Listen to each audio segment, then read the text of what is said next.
And joining me now to break this all down is former chief counsel and senior advisor for the Senate Foreign Relations Committee, Jamil Jaffer. Jamil, I don't know if you heard everything that Greg was explaining there, but he said this was the upwards of 25 or more missiles, about 6 impact sites. And one of the impact sites, a major one, obviously, is this hospital that is, a lot of it's funded by Americans. So what is your reaction to all this early this morning on the East Coast, but really, 8:30 a.m. in Tel Aviv? Yeah, well, actually, look, obviously, we're seeing is a continued Iranian response to the strikes against them by Israel. For a long time, we've been concerned that even though Israel has relative control over the airspace over Iran, they continue to maintain this both ballistic missile capability, but also the ability to use terrorist proxy forces to strike Israel and Americans in Israel, in the United States, at other places around the globe. And what we're seeing here is the ballistic missile version of that. You've seen the numbers go down, Ashley. You've seen, obviously, hundreds of drone strikes by Iran against Israel over the course of the past few days. You've seen hundreds of ballistic missiles. Now you're seeing longer range, more capacity ballistic missiles, but a smaller number.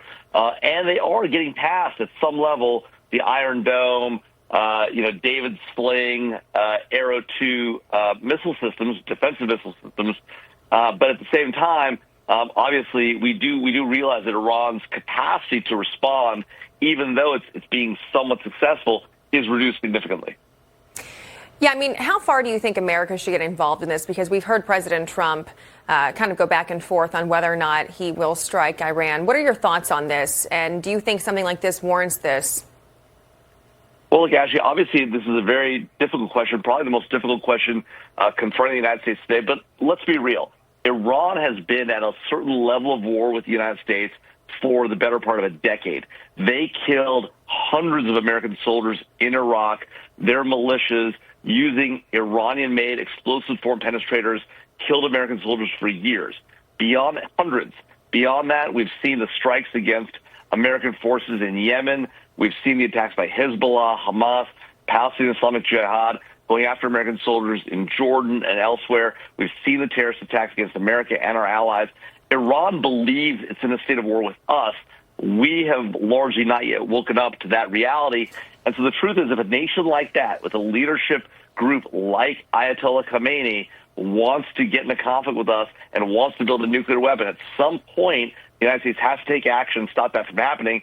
Israel has now begun to do that on our behalf. Whether the U.S. should or should not get involved is a debate for the President of the United States.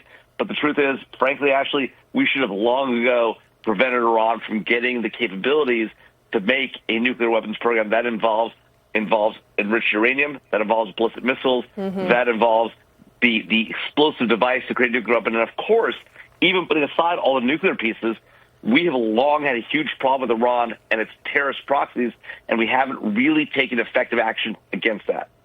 Okay, Jamil Jaffer, thank you so much for your take on this morning. We appreciate